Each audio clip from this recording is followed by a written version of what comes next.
Hello, this is Eileen Nauman, and I'm here today to share with you an important meditation of sorts, if you will. And Eugenia Kruger, my friend from Australia, was asking about this, so I thought that I'd make up a PowerPoint on it and show you how a person who is using the right hemisphere of their brain, which is where all of our skill sets are, to do all kinds of things like being clairvoyant or psychic or very intuitive. And so let me get the share screen up and we will get started on this. This is a tree meditation. It's by Eileen Nauman, copyrighted to me. And this is the Energy 101 influence regarding trees. I said the Tree Nation, globally speaking, is a premier group to work with in defining, educating, and opening yourself up and placing yourself out there to learn and be taught by a chosen tree. Now, I know that most people think that talking to anything other than another human being or maybe your animals, which you certainly don't expect to answer you except with maybe a bark or a lick, that we can talk to everything. And it's telepathic, and animals are very, very sensitive, as is trees, as is what we call all our relation. That's anything that is living on this earth you can talk with. I was raised that way. I can remember at 5 years old, my mother taking me out into Cascade Mountains of Oregon, and she would say, "Oh, let's go talk to the trees." And so she would take me over to the tree. She said, "Which one do you really like?" And I said, "Oh, I like that one." And so she had me sit down, and we did a short grounding technique, which I will tell you about when we get to it here in a minute. And I would close my eyes and take 3 breaths in my nose and out my mouth, and I would relax, and I would introduce myself. I would give the tree, before that, some cornmeal, because it's a gift that Native Americans use, and or tobacco, but I always like the cornmeal. And to ask the tree if it would like to work with me. So this is where it came from. And it's been a lineage down my family. My father was the 11th generation medicine person. And so he and my mother, who's a clairvoyant, also was. And this is one of my favorite things is talking to our relatives. So with that little bit of an introduction, the thing is that humans, unless they're trained in Energy 101, which I call it, the old-fashioned word for it is metaphysics. If you don't know how to use metaphysics to see everything that's going on, we say that, we cannot see 50% of our 3D world, which is the third dimension. You'll be hearing me say 3D. And you cannot hear, see, or understand what you can't see. I said, just because it is invisible does not mean that there is nothing there. It's like gravity. You can't see it either, can you? No. But you can sure see what it does for you, can't you? So that's what metaphysics is too. But take heart, because all humans are capable of opening up their third eye, which is right here in the center of their brow. It's also called the brow chakra, and it's right in the center of our forehead. Also, we all possess a right hemisphere to our brain where all of our mystic tools are kept, and we can, in time, awaken each of them with patience and perseverance. And you get to choose what tools are interesting to you, and what works well with you. But that's another video at another time. You will, however, just sitting and learning to meditate with a tree, a bush, or a flower, or a rock, whatever draws you or you love to talk to, That's the other 50% that you don't see, but you can hear them. So that is what is the missing part, the 50% of the missing part, but we can make sure that we have it also as part of our lives for the rest of our lives. So in my book, Path of the Mystic, I used my Native American name, Ajudawasha. I wrote a chapter on tree people on page 61. If you go to Amazon, it is in ebook or paperback, and you can buy a copy there if you'd like. For me, trees are one of my go-to nations. You know, we have the rock nation, we have the tree nation, we have the water nation. This is how we talk. My father talked about all of these things, and this is what I also grew up with. I said I never learned meditation because when I was very young, I would find a tree, gift it with an offering of cornmeal, and any color of cornmeal will do. Don't get picky about that. It's the fact that you're giving a gift from your heart to that other being who is a relative of yours, by the way. I always say that they're all cousins of mine. But you telepathically ask it if it's okay if I sit with it for a while. And you know, not all trees want human beings around, or they're just of the personality that they're grumpy, or they're out of sorts, or they may not feel well themselves and they don't want you to sit with them. But if you get told no, then go to the next one and give the offering of corn, give your name, and tell them why you want to be there and that you'd like to talk with them and learn from them.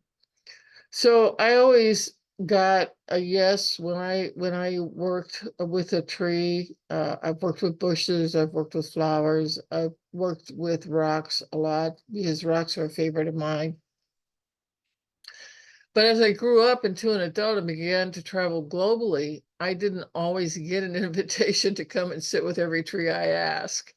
And that broadened and widened my experience with trees, that not all of them want to talk to humans. Some of them don't like humans, or they're angry at humans because they're chopping down a lot of trees just for greed and money, and not necessarily for survival. For survival, the tree nation understands that. That's okay. But when you, for instance, like the Amazon basin, they are chopping down hundreds of thousands of acres of trees just for money. And it's also upsetting our climate as a result of that, because the Amazon forest is one of our lungs of Mother Earth. So there's reasons why some trees don't want to talk to a human. But if you want a deeper understanding of how to work with trees, you can buy my book, Walking the Land, and I use my real name, Eileen Nauman. And it will be your ticket to an amazing life of synchronicity with Mother Earth and all her children if you do.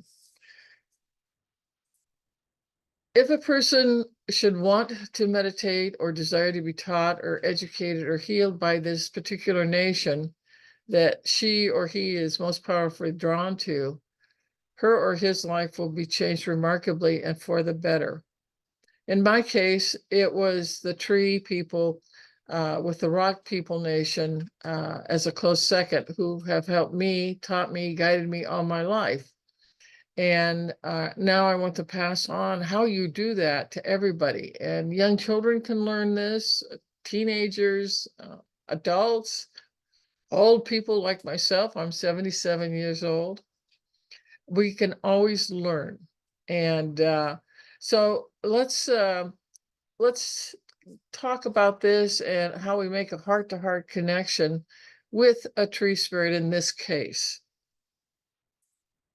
I said, first of all, give a small handful of cornmeal, any color, or whatever is appropriate in your country or region to give to your relative. Now, for instance, Eugenia, my friend, who's from Australia, the Aboriginal people are indigenous to that country. They've been there over 40 to 60,000 years. They're the oldest indigenous people that we know of in the world. And they also use offerings to beings that you can't see, spiritual beings, and they talk to them, and many, they are able to use the right hemisphere of your brain where all of your psychic and intuitional tools are at too. Now, number 2, telepathically greet the tree. And I'm going to use this as the example nation, because you can do that with anything. You can do it with a bird nation, you can do it with a flower.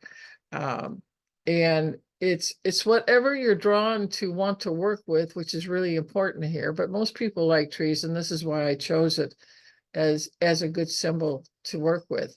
But I would go up and I would deliver the cornmeal to the tree, and I'd say, my name is Eileen Nauman, and I'd like to have permission to sit with you.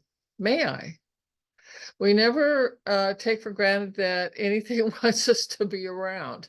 I mean, that's like entering somebody's house and you open the door and you don't knock and you just come in thinking, oh, well, they'll be happy to see me. That's not how it works. So we always have this protocol, if you will, when we work with all of our cousins, all of our relations. When you ask, this is a really important part of it, you will get a feeling or a sensation. Sometimes it's warmth, sometimes it's tingles, or a pleasant sensation, a welcoming feeling. I've had trees when I have come up and given this cornmeal to them and asked if I could sit with them. I've literally felt their invisible arms come around my shoulders and gently pull me forward toward them. And that means yes. Or you may, because it's an invitation, it shows that that tree is willing to work with you or listen to you or hear what you have to say. And again, it's all telepathic. And all of these signs and signals by the tree, because they don't speak English and they don't speak any other language on earth, it's all telepathic.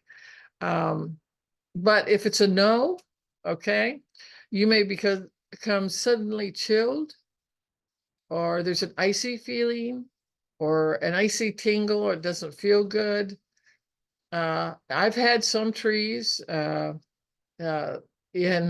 in different countries who did not want me there, and you could literally feel hands against my chest pushing me gently backwards. It was never pushing me to hurt me, but they're letting me know that no, I don't want to speak with you. So when that happens, if you're turned down, then give the tree a second handful of cornmeal, thank it with humbleness and love, and walk away. They do not want to work with you, and that's fine. They may be having a bad day too. Don't be downhearted about this, however. Just remember, trees are just like human beings. They are all different. Not every tree is a teacher tree, and this is what we're after. We're after a certain type. And so honor the process until you get to one who draws you warmly toward it. Be patient. You have to do this at least 3 times with some trees who will teach you. And it just depends upon the tree and their particular personality. Okay, this third step is very, very important. Telepathically thank it. I want to say a lot about telepathy. My father began training me at age 9, and telepathy was part of it. You think it in your brain, in your mind. You're not speaking it out loud. You're not writing it out loud, but you're saying to the tree, my name is, and may I come and sit with you for a while. And what comes along with a telepathic message, it's not like writing a note in an envelope or writing an email and sending it off. What comes with it is the feelings of the person who is telepathing something or someone else. And by the same token, when, for instance, using the tree as an example here, when it says, yes, you may come and sit with me, or words thereof, an invitation, an invite, you're not only going to get the voice in your head, but you're also going to get the feelings of the tree itself.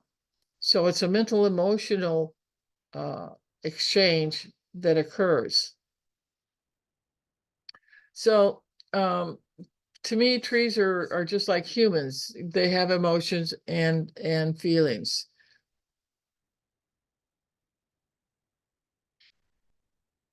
And also, I've always seen trees as looking like humans who had roots in the ground but couldn't walk around on two legs. They only had one leg, which was their trunk. Once you get comfy, and the tree says, yes, you're allowed to come and sit with me, place your back up against the trunk of the tree, okay, and get comfortable. And you want to close your eyes and you want to ground yourself with I have two grounding techniques. This is the moderate one. So what you want to do is you want to close your eyes. You're going to take 3 deep breaths in your nose, out your mouth, and take the breath that you take in down to your belly, and then let it out very gently through your mouth. You do that 3 times. And then in your mind's eye, you're going to see a long, thin, narrow, beautiful tree root that is silver, wrapping gently around each of your ankles 3 times. And it's not tight. It's not going to hurt or anything like that.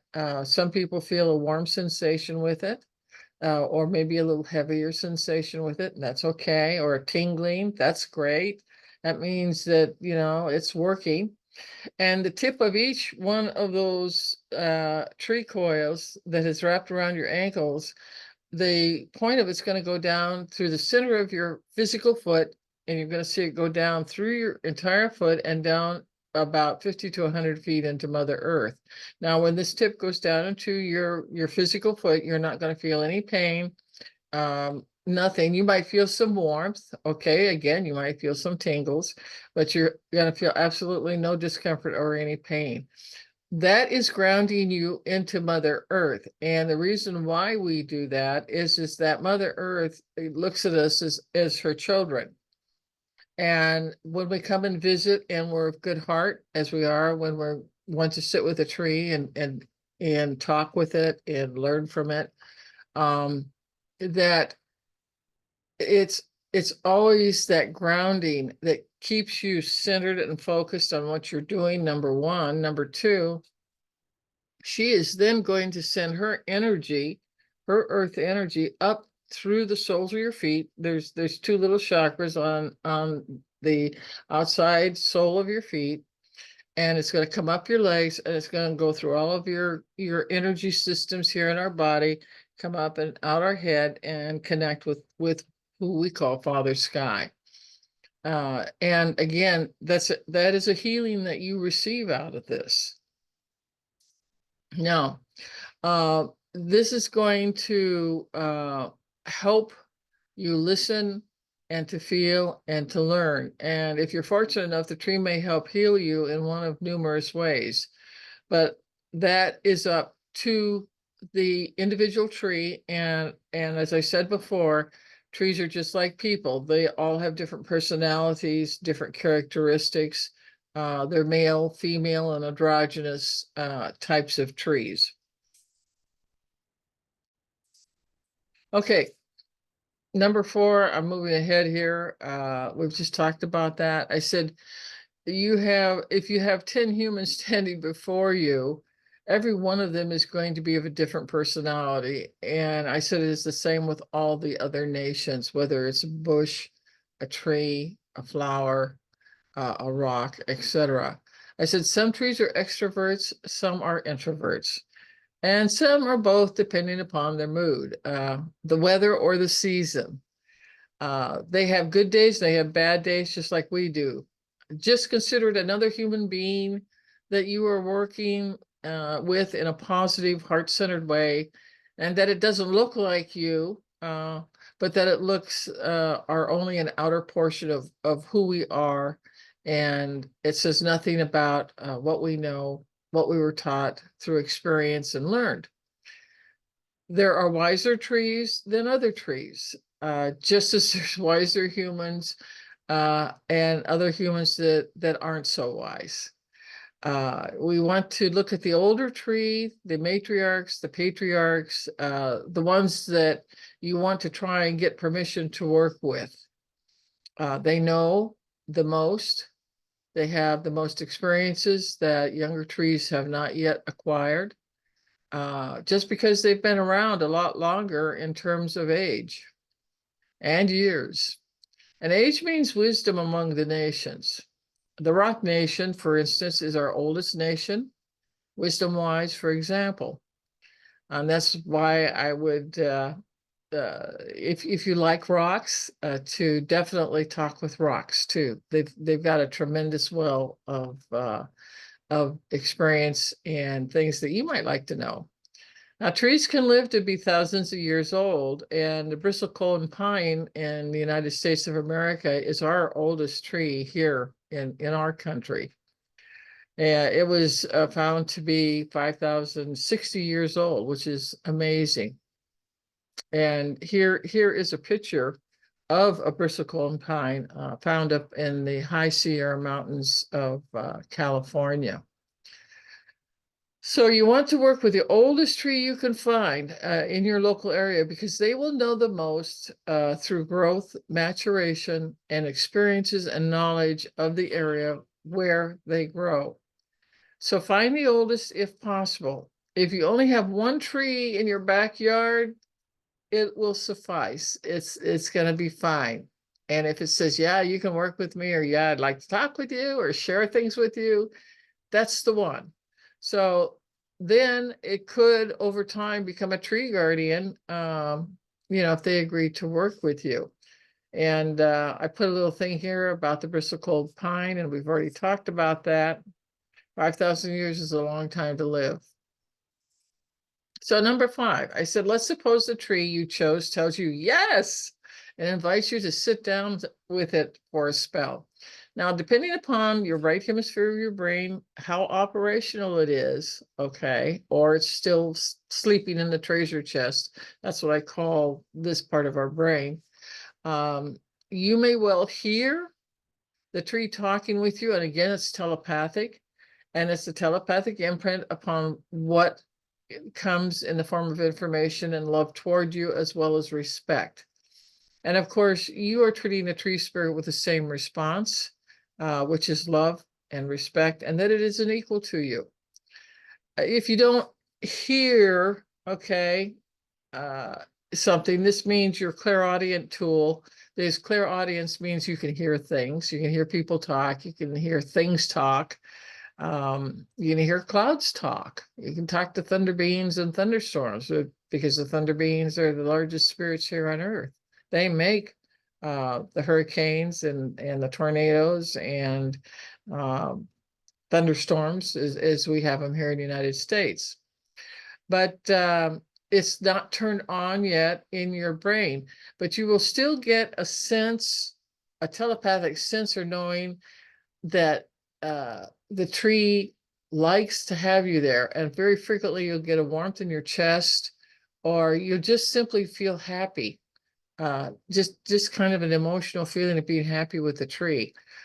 That is another form of communication with the tree to start out.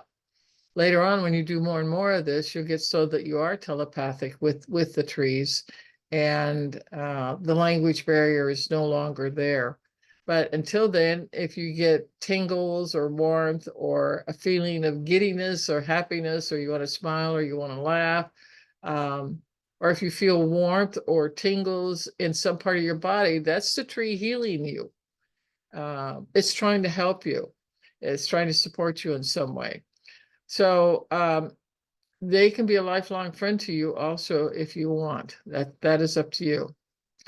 Literally, the tree nation is a nation of teachers. as is every other nation. They all want to help the hapless, ignorant human being, because if they can teach us about themselves and what they know, we will no longer see them as some inanimate object that is to be used or destroyed or changed without their permission first.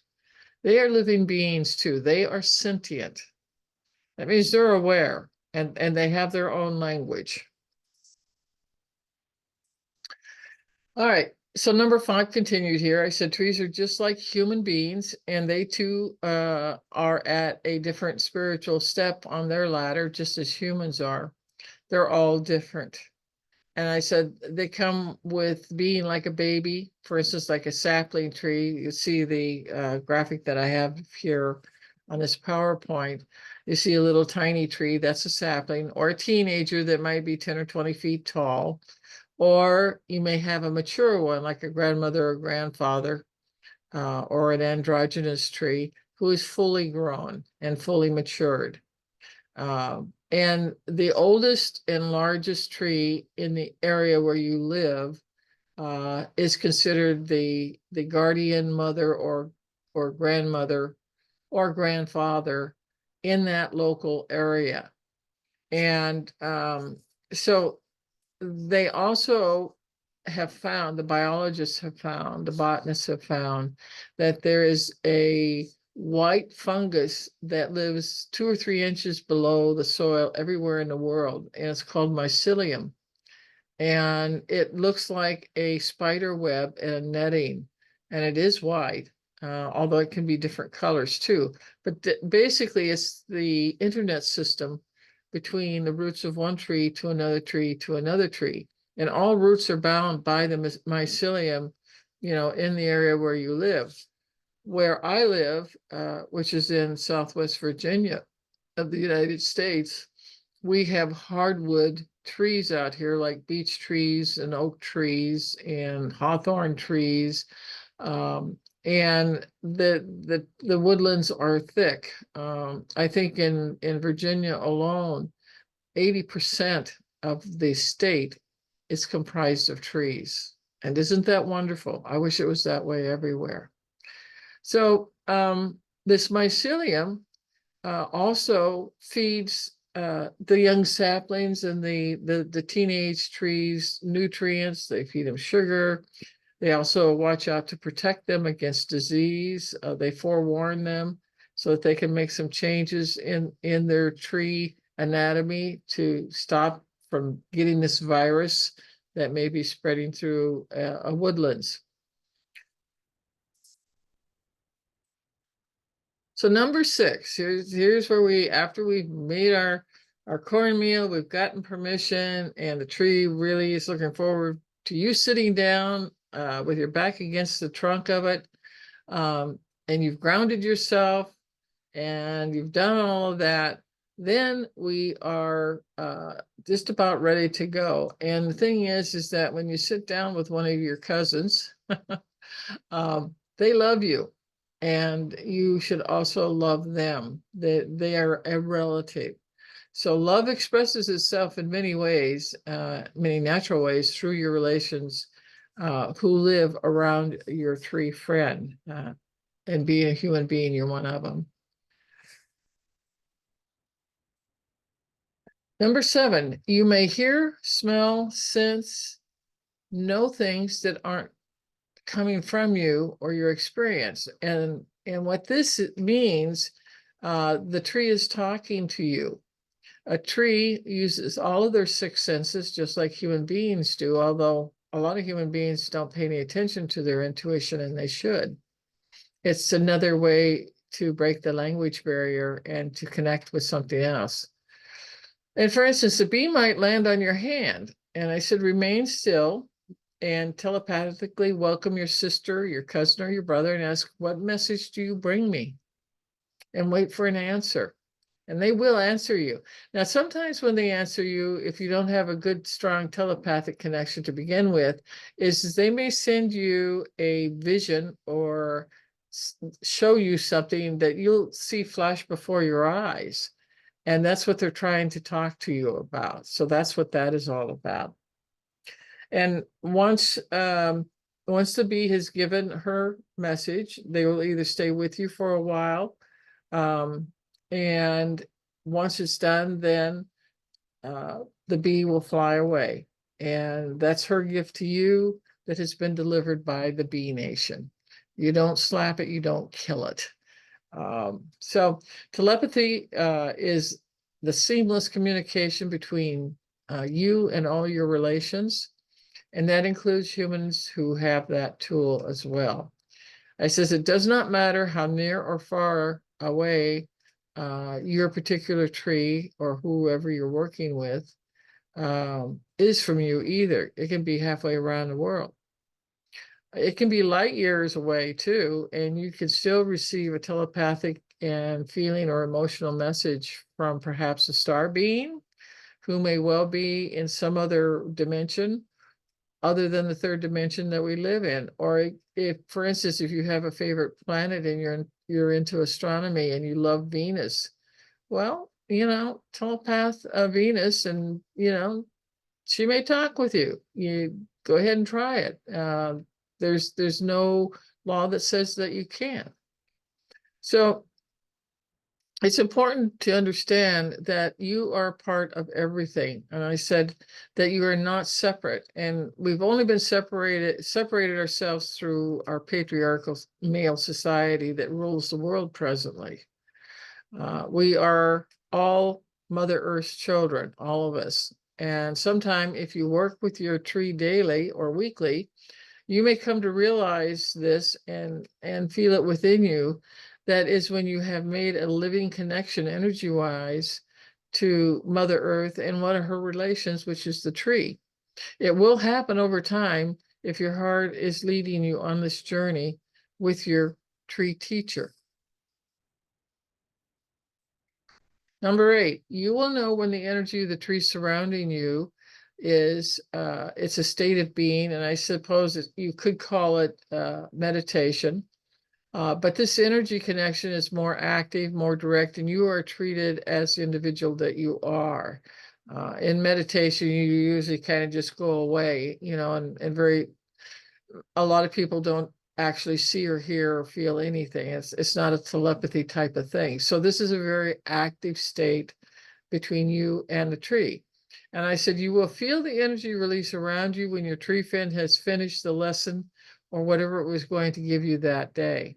And I said, with your eyes closed, still closed, take 3 deep breaths deep into your belly and gently release through your mouth. And when you are done, open your eyes and you are back in what we call the here and the now, your 3D, third dimensional world. Some things that you should always carry with you when you're going to go talk with your tree. Always carry a journal with you to write in. Always carry a pack of colored pencils to draw what you see or what you want to draw about the tree or the flower or the bush, and go ahead and do that. If you have an iPhone, speak into it and save the information into it as an audio description, and describe everything you saw, felt, heard, the colors, the symbols, the sounds. It is in endless, and what you can give to a human being, all of it in a positive, heart-centered way, is sent to you. Also, if you have an iPhone, you can take pictures of the tree too, and a picture of its leaves and a picture of its roots and where it is standing. That would be all part of your file on your friend. It is a part of your spiritual education process, and you have just found your first teacher, which is a tree. Number 9, when done, telepathically thank your tree guardian. You can stand up slowly, get your bearings, because you were in what we call 4D, the fourth dimension, when the tree taught you and talked with you telepathically.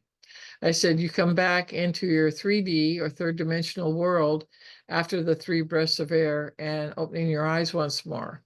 And I said, when you do this, look around. I said, do you see anything different than you did before you sat down? Often some people see the world as a much brighter, palette of colors, or the intensity of the colors is there. You will always know if you are in what we call 4D plus. That means the fourth dimension and the other dimensions beyond the fourth. If the colors around where you sit or stand are vibrating, and you can feel it, it's not a rough vibration, but it's a very gentle rhythmic vibration. That it's a sign and an indication that the right hemisphere of your brain is opening up to one step forward to becoming clairvoyant sometime in your life, if you keep up this quote unquote tree meditation with your relative tree spirit who has agreed to help, heal, and educate you. Now, this 4D experience will eventually fade and go away, and you'll see the normal 3D colors, third dimensional colors of our world. You'll see them again instead, and the colors are less intense in what they look like. They might kind of look sort of faded compared to looking at something in the fourth dimension, but you'll get used to that. It's no big deal. And I said, it's a beautiful gift to see a 4D plus, like those colors or the tree vibration of the spirit there. And it's showing you something new, that you are working to open up the right hemisphere of your brain. And that is a very exciting moment and experience. Usually doesn't happen the first time, but sometime, somewhere along the line, it will happen. And I wanted to put that out there and tell you about the feelings or the sensations, so you're not caught off guard or you're worried. No need to be worried. It's a good thing that's happening. It's like a blessing. And I said, number 10, I always hug my tree spirit friend, thanking her or him for helping me. I leave a nice handful of cornmeal of any color, or you leave an appropriate gift in the country you live in to that tree as a thank you to your friend for teaching and showing you something amazing that actually exists. And I said, except you didn't see them before this ceremony that Indigenous people around the world utilize to make that heart connection with one of their relatives. And I like this heading. I said, children and trees are peanut butter and jelly. I don't know if all of you grew up with peanut butter and jelly sandwiches, but here in the United States we did. And I ate a lot of it growing up, and I think most children do. And I said, I began to learn to work with trees when I was 5 years old. And I told you that my mother would take me out in the Cascades, mountains of Oregon, and she would always pack a lunch for us, and it would be a PB&J sandwich for both of us, a thermos of water, or if it was chilly, she'd make hot chocolate, and then we'd go for our walk. Each time she would show me something new and how to talk to it, give it a gift, tell it my name, and be invited to sit down and learn from it. She took me to a cave to meet with Mother Earth. And if you go to my website, www.walkingtheland.net, and go to my blog, if you go to the search box and write in cave, the 2 cave experiences that I had with my mother, I go into great detail about it. They were very moving, changing life experiences for me of the best kind. It was just an amazing magic in the moment. So you can go there and read up on that if you want. Anyway, besides the cave, she showed me the trees and how important they were to all of life. Remember that they create oxygen and they hold carbon, so that we have oxygen on this planet, in part because of the tree nations around the world.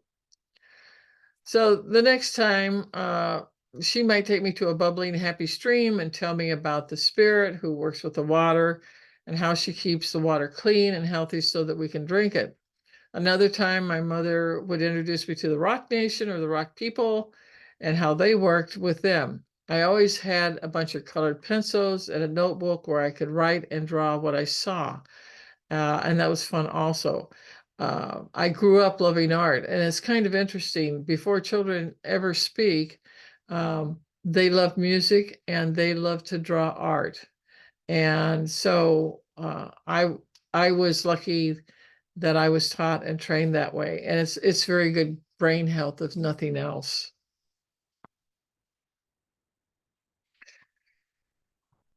Okay, so while my mother would take me out on these walks every week, usually on a Saturday, she would point out a bird sitting and singing, telling me that their songs were always healing to us humans. Again, music is very healing to us. Or a butterfly would flutter by, and she would tell me that they were good for working out of a hard situation, and we would grow from it, and we would be a better person as a result. Or to sit with a rock in the palm of my left hand, resting my hand on my left knee, feeling its energy, that tingly, tickling warmth moving around my hand and then up my arm. I always giggled with laughter because it tickled me. I remember one time, my my mother, we were walking by a small lake, and there was a mama mallard who came out of the lake, and she came with her duckling babies, and my mother talked with the mama telepathically, and she asked the mama mallard to stay, and she told me to sit on the ground, and that I was to telepathically ask if the babies would come over and say hello to me. I was giggling and I was amazed. I was gently petting them as they climbed all over my legs and lap. It was an amazing experience, and I never forgot it. Another time I saw a tortoise and made friends with it. My mother said tortoise people teach humans how to be patient, to be slow but sure.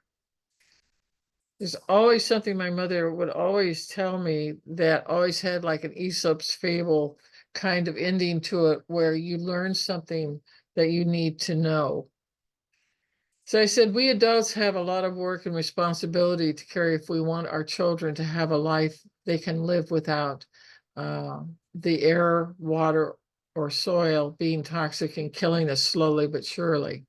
I said the changing of the energies, the Pisces age, which is, I'm getting into astrology now, is almost gone.